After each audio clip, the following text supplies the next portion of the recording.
نحمده ونستعينه ونستغفره ونعوذ بالله من شرور أنفسنا ومن سيئات أعمالنا من يهده الله فلا مضل له ومن يضلل فلا هادي له وأشهد أن لا إله إلا الله وحده لا شريك له وأشهد أن محمدًا عبده ورسوله يا أيها الذين آمنوا اتقوا الله حق تقاته ولا تموتن إلا وأنتم مسلمون يا أيها الناس اتقوا ربكم الذي خلقكم من نفس واحدة وخلق منها زوجها وبث منهما رجالا كثيرا ونساء واتقوا الله الذي تساءلون به والأرحام إن الله كان عليكم رقيبا يا أيها الذين آمنوا اتقوا الله وقولوا قولا سديدا يصلح لكم أعمالكم ويغفر لكم ذنوبكم ومن يطع الله ورسوله فقد فاز فوزا عظيما أما بعد барлык мактауларыбыз бүтән галәмне юктан бар итеп тәрбия кылучы Аллаһ Раббыбызга булсын. Һәм йөрәкләребезнең турыннан чыккан салават шәрифләребез бүтән галәмгә рәхмәт итеп җибәрелгән Аллаһның хак илчесе Мухаммад саллаллаһу алейхи ва сәлләмгә, аның әһле бәйтенә, сахаба кирамнарына, һәм аларга ярга тырышкан барча булган мөмин мусламан кардәшләребезгә дә булса иде. Хөрмәтле дин кардәшләрем, Аллаһ субханаһу ва тааля безне фитри иман белән дөньяга бар итте. Шушы фитри иман әгәр дәген тышкы тәэсирсез калса кеше, ул Аллаһ Раббысын таный ала. Ягъни кешене әгәр дә тышкы тәэсир калдырсан, башка кешеләр аңар тәэсир итмәсә, ул иншаллах Аллаһ Раббысын таный ала. Чөнки Пәйгамбәрбез саллаллаһу алейхи ва сәллям аның турында әйтте. Әмма дә ләкин, әгәр дәген кеше Раббысын таныса дагын, әгәр дә Аллаһ Тәгалә үзе турында, үзенең пәйгамбәрләре аша, үзенең изге кәламен, үзенең сүзләрен иңдермәсә, һәм шул сүзләре аша безгә үзен танытмаса, без аның күркәм сыйфатларын, без аның матур исемнәрен белә алмас идек. Аларны белмәсәк, Раббыбызны дагын камил рәвештә таный алмас идек. Әмма дә ләкин Аллаһ субханаһу ва тааля безгә, Мөхәммәд пәйгамбәребезгә саллаллаһу алейхи ва сәлләм Коръән Кәримен иңдерде. Һәм аңар хадис шәрифләр сөйләргә насыйп итте. Һәм алар безгә килеп җиттеләр. Һәм шушы Коръәндәге килгән мәгънәләрдә Аллаһ Раббыбыз үзе турында хәбәр итте. Пәйгамбәрбез саллаллаһу алейхи ва сәлләм кайбер хадисләрендә Аллаһ Тәгалә турында хәбәр итте. Һәм шуннан без белә алабыз Аллаһның күркәм исемнәрен. Аллаһ Раббыбыз әйтә: "Валиллаһил асмаул хусна фадъуһу биха." Аллаһ Тәгаләнең иң күркәм исемнәре бар.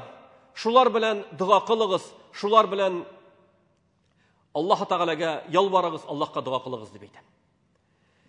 Пәйгамбәрбез саллаллаһу алейхи ва сәлләм әйтте: "Инна лиллаһи 99 исман, 100 илля вахида, ман ахсаха дахала аль-джанна." Аллаһ Тәгаләнең 99 исеме бар. Бердән башка 100.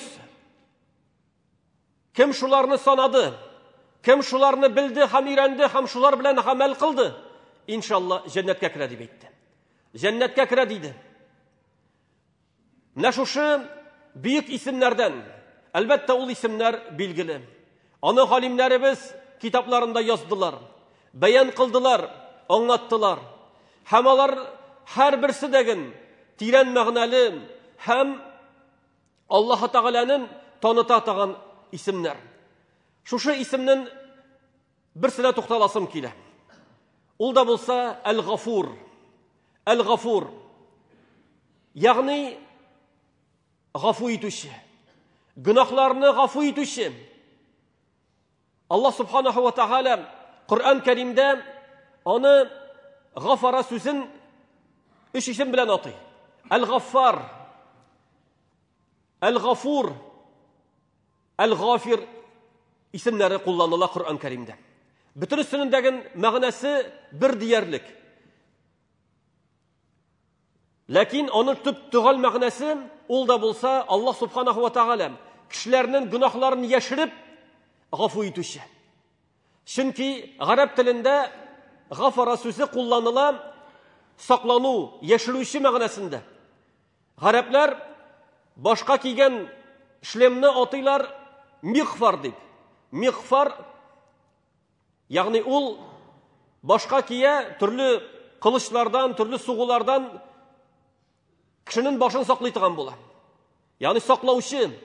Шуңа күрә галимнәр әйтте, Аллаһ Тәгаләнең шушы күркәм исеме ул бәндәләрнең гөнаһларын яшереп, ягъни Аллаһ Тәгалә гафу итсә, кыямәт көнендә аны кешеләргә күрсәтми. Кешеләргә күрсәтми, һәм аны кичерә. Ягъни без шушыңар мохтаҗ түгелме, хөрмәтле дин кардәшләрем? Адәм баласы иртә-кич гөнаһ кыла. Иртә-кич хата кыла. Ләкин ул белә, Аллаһ Тәгалә гөнаһларны яшерүче. Аллаһ Тәгалә гафу итүче. Ләкин бездән сорала, ул да булса шушыны тану, тәүбәгә килү. Чөнки Аллаһ Субханаһу ва Тәгалә Коръән Кәримдә әйтә: "Кул я гыйбадияллазина асрафу ала анфусихим, ла тaqнату мин рахматиллах, инналлаһа яғфиру зунуба җамиъа, инналлаһу вал гафурур рахим." Пәйгамбәребезгә әйтергә куша: "Әйт минем бәндәләремә" ди. Ягъни Аллаһ Тәгалә гөнаһ кылган. Гөнаһ гади гөнаһ кына түгел. Хәтта гөнаһта шиктән чыккан, исраф кылган. Ягъни гөнаһларны шигеннән чыгып кылган кешеләргә әйтә: "Кул я гыйбади" дип. Эй минем бәндәләрем ди. Гөнаһ кылган кешеләр, без барыбыз да Аллаһның бәндәләре. Без барыбыз да хаталы. Без гөнаһларыбызга чумган, ләкин Аллаһ Тәгалә безгә мөрәҗәгать итә. Ла тaqнату мин рахматиллах. Аллаһның рәхмәтеннән өмитегезне өзмәгез ди. Ягъни менә бу аят күрсәтә нәрсәгә? Кеше нинди генә гөнаһка кермәсен, нинди генә гөнаһлар кылмасын, әгәр дә ул чын ихластан тәүбә итә икән, Аллаһ каршына баса икән, тезләнеп, сәҗдә кылып, "Я Раббым, кичер мине" дип Аллаһка мөрәҗәгать итә икән, Аллаһ Раббыбыз әйтә: "Инналлаһа яғфиру зунуба җамиъа." Аллаһ Тәгалә бөтен гөнаһларны гафу итәргә әзер, гафу итәчәк дип әйтә. Ни өчен? Иннаху хувал гафурур рахим. Чөнки ул ал-гафур. Чөнки аның исеме ал-гафур. Һәм аның исеме ар-рахим. Гөнаһларны гафу итүче. Иң мәрхәмәтле булган зат Аллаһ Субханаһу ва Тәгалә. Шуңа күрә галимнәр атадылар Коръәндәге шушы аятны өмет аяты дип. Иң өметле аят дип атадылар. Иң өметле аят. Шуның өчен, хөрмәтле дин кардәшләрем, без уйланырга тиешлебез. Уйланырга тиешлебез. Аллаһ Тәгалә шушы күркәм исемнәр белән сыйфатланды. Аның исеме Ал-Гафур, Ал-Гаффар, кичерүче, Ал-Гафу, гафу итүче, бөтен гөнаһларны сызып ташлаучы. Ләкин Аллаһ Субханаһу ва Тәгалә бездән бер көтә. Ул да булса тәүбәгә килүне. Тәүбәгә килүне, гафу сорауны. Менә Аллаһ насип итсә, без Рамазан аен каршы алачакбыз. Аллаһ Субханаһу ва Тәгалә исән-имин хәлдә каршы алырга насип итсен. Рамазан аенда Кадр кичәсе бар. Анда дугалар кабул була. Айша анабыз Пәйгамбәребездән сорагач: "Я Расулулла" диде. "Әгәр дә мин Кадр кичәсен сизсәм, Кадр кичәсен тойсам, ул кичәдә нинди дуга кылыйм" дигәч, Пәйгамбәребез саллаллаһу алейхи ва саллям өйрәтте: "Аллаһумма иннака гафуун, тухиббул гафва, фаъфу анни" дип әйтте. "И Раббым Аллаһ, син гафу итүче. Син гафу итүне яратасың. Кичер минем гөнаһларны. Кичер минем гөнаһларны" дип дуга кылырга кушты. Нәрсә өчен, җәмәгать? Дугалар кабул була торган кичәдә Пәйгамбәребез саллаллаһу алейхи ва саллям шушы дұғаны оқырға кушты. Чөнки әгәр дәген безнең гөнаһларыбыз гафу ителә икән, фақат изге гамәлләр кала. Без Аллаһның рәхмәтенә ирешәчәкбез. Бер вакытны Абу Бакр радиллаһу анһу пәйгамбәрбез янына килде. Һәм әйтте: "Я Расулулла", диде. "Намазда дұға кабул була. Әттәхиятта дұға кабул була. Без әттәхиятны укыгач, салаватны укыгач, Раббана укыйбыз. Ул дұға урыны. Дұғалар кабул булган урын. Шушы урында нинди дұға кылыйм?" дип сорады. Пәйгамбәрбез саллаллаһу алейхи ва саллям әйтте. Әйт диде: "Аллаһумма инни заламту нафси зулман касира, ва ла яғфиру зунуба илля ант, фағфир ли мағфирата мин индак иннака антал гафурур рахим." И Раббым Аллах, мин үземә бик күп зулымны кылдым. Бик күп хаталар кылдым. Гөнаһларны гафу итүче синдән башка зат юк. Син гафур, син рахимле. Минем гөнаһларымны гафу ит дип сорады иде. Карагыз аны, җәмәгать. Пәйгамбәрбез саллаллаһу алейхи ва саллям Абу Бакрга әйтә, бу дұғаны Абу Бакрга өйрәтә. Синең инде гөнаһларын әз дип әйтми, синең хаталарын әз дип әйтми, Абу Бакрга шушы дұғаны өйрәтә. Мин үземә зур гөнаһлар, күп хаталар кылдым. Я Раббым, кичер мине дип әйтергә өйрәтә. Бу безгә дәрес түгелме? Безгә дәрес түгелме? Ягъни безнең гөнаһларыбыз нинди хәлдә? Безнең гөнаһларыбыз ни хәтлек? Безгә Аллаһка тәүбәгә килергә вакыт түгелме? Кемдер намаз укымый, кемдер 5 намаз вакытында укымый, ул бит гөнаһ, җәмәгать. Кемдер Рамазан айында ураза тотмый, ул бит гөнаһ.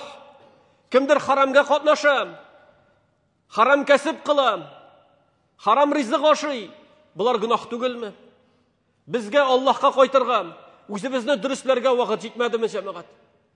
Аллаһ Таала гафу итүче, Аллаһ Таала кичерүче, әгәр дәген без тәүбәгә килсәк, әгәр дәген без шушы туры юлга бассак, җәмәгать. Чөнки галимнәр әйттеләр, тәүбәнең 3 шарты бар диделәр. Тәүбәнең 3 шарты бар. Беренчесе үкенү дип әйттеләр. Кеше гөнаһ кылган икән, намаз укымаган икән, яки хәмергә катнашкан икән, ул иң беренче үкенергә тиешле. Шушы кылган хатасы өчен, гөнаһы өчен үкенергә тиешле. Чөнки Пәйгамбәрбез саллаллаһу алейхи ва саллям әйтте: "Ан-надаму тәүбә." Үкенү ул тәүбә диде. Ягъни иң мөһим үкенү. Икенче шарты шул гөнаһтан туктау. Бу гөнаһны эшләүдән туктау. Һәм өченчесе ният кылу, бүтән бу гөнаһка бүтән кайтмаска. Шушы 3 шарт үтәлсә, иншалла тәүбә дөрес була. Һәм Аллаһ субханаһу ва тааля гафу итүче.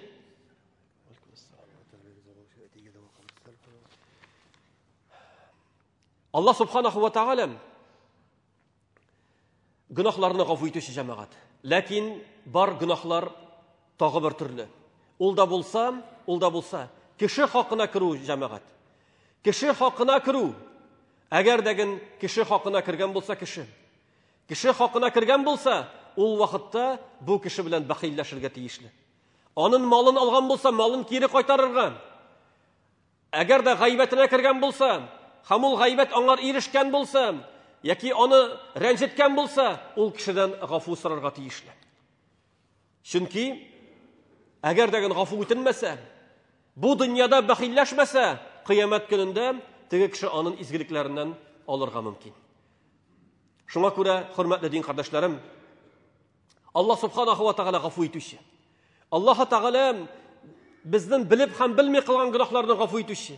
Ләкин бездән сорала, шушыны аңлап, шушыны төшенеп, кулларыбызны күтәреп Аллаһтан сорау. Я Раббым, кичер дип. Я Раббым, кичер дип. Аллаһ Раббыбыздан сорау. Кайбер кеше әйтергә мөмкин, бар бит хадисләр. Аллаһ Таала кайбер кешене былай да гафу иткән дип. Кемнедер юлдан бер агач алып ташлаган өчен гафу иткән. Кемнедер куйыдан су алып менеп этне эчергән өчен гафу иткән дип. Әйе, андый хадисләр бар. Бу күрсәтә Пәйгамбәребезнең сүзләрендә килә шундый хадисләр, барысы да күрсәтә Аллаһның рәхмәте киң икәнен. Әмма дә ләкин җәмәгать, кем гарантия бирә? шул кеше без булганга. Кем гарантия бирә? Чөнки бер кешедәген үзен мин шундый дип әйтә алмый. Әгәр дәген без лаеклы булсак, әгәр дәген без ихластан гамәлләр кылсак, Аллаһ каршыбызда изгелек кылсак, иншалла өмет итәбез. Өмет итәбез. Шуңа күрә Аллаһ субханаһу ва тааля барчаларыбызга дагын динебезне дөрес итеп аңлап, Аллаһ Раббыбызга тәүбәгә килеп, Аллаһ Раббыбызның исемнәрен өйрәнеп, һәм шушы исемнәр белән Аллаһка мөрәҗәгать итеп, дугалар кылып, шуны аңлап, гамәл гыйбрат кылырга насыйп әйләсен. Һәм шулай ук искә төшереп китәм, хөрмәтле дин кардәшләрем, менә без Шәгъбан аенда изге гамәлләр күбрәк кылыйк. Чөнки бу айда Пәйгамбәрбез саллаллаһу алейхи ва саллям әйтте, гамәлләр күтәрелә диде. Гамәлләр Аллаһка күтәрелә дип әйтте. Шуңа күрә изге гамәлләр кылыйк. Инде әгәр дәген бу ел дәвамында безнең гынахлар булган булса, хаталар булган булса, тизрәк тәүбәгә ашыгыйк. Безнең гамәлләребез арасыннан гынахларыбыз күтәрелмәсен иде. Барчаларыбызның фақат изге гамәлләр генә күтәрелеп, Аллаһ каршында әҗр-савапларга ирешергә барчаларыбызга насыйп булсын. Баракаллаху лана ва лакум фил Qur'анил азим ва нафагани ва iyyakum бima фихи минал аяти ва зикрил хаким. Aqulu ма тасмаҳун ва астагфируллаха ли ва лакум ва лисайрил муслимин фастагфируһу иннаху ал-ғафурur рахим.